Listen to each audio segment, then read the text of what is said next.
Break তুলতে সময় লাগবে মাত্র 7 সেকেন্ড। শুধু তাই নয়, পেট্রোল ছাড়াও ইলেকট্রিক মোটরে চলবে এই গাড়ি। আধুনিক প্রযুক্তির এমনই এক রেসিং কার তৈরি করেছে আহসানুল্লাহ ইঞ্জিনিয়ারিং ইউনিভার্সিটির ছাত্ররা। ওরা এর নাম দিয়েছে স্বপ্নযান। আরো জানাচ্ছেন নাজিম হাসান।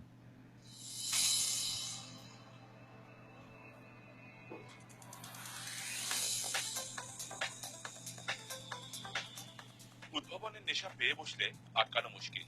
অদম্য এই নেশার সওয়ার হয়ে বাংলাদেশের একদল তরুণ এবার তৈরি করেছে ফর্মুলা 1 রেসিং কারের আদলে hybrid racing car. Ahsanullah university of science and টেকনোলজির ছাত্রদের বানানো এই রেসিং কার আগামী 16 থেকে 19 ফেব্রুয়ারি ভারতে অনুষ্ঠিত ফর্মুলা ভারত 2017 রেসিং কার প্রতিযোগিতায় প্রদর্শিত হবে।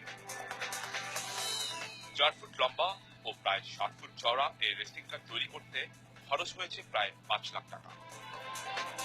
ইউনিভার্সিটির মেকানিক্যাল ইঞ্জিনিয়ারিং বিভাগের শেষ বর্ষে 17 জন ও ইলেকট্রনিক ইঞ্জিনিয়ারিং বিভাগের 3 জন ছাত্রের প্রায় 5 মাসের প্রচেষ্টার ফসল এই গাড়ি।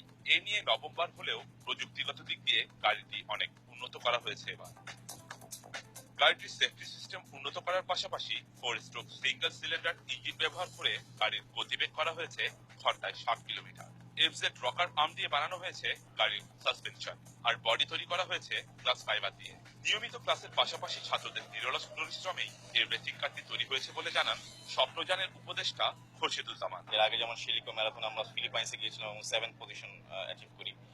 তো সেটারই ধারাবাহিকতা এবং ওই মোটিভেশনে বড় ভাইদের সেই হেরিটেজটা কন্টিনিউশনের জন্য আর কি, তাদের ওই মোটিভেশন ড্রাইভ থেকে তারা নর্মাল কনভেনশনাল একাডেমিক টাইমের বাইরে থেকে তারা যে পরিমাণ হার্ড অ্যান্ড সোল ট্রাই করে আজকের এই ফর্মুলা হাইব্রিড কারটা তারা তৈরি করেছে, মানে থ্যাঙ্কস গোস টু দেম।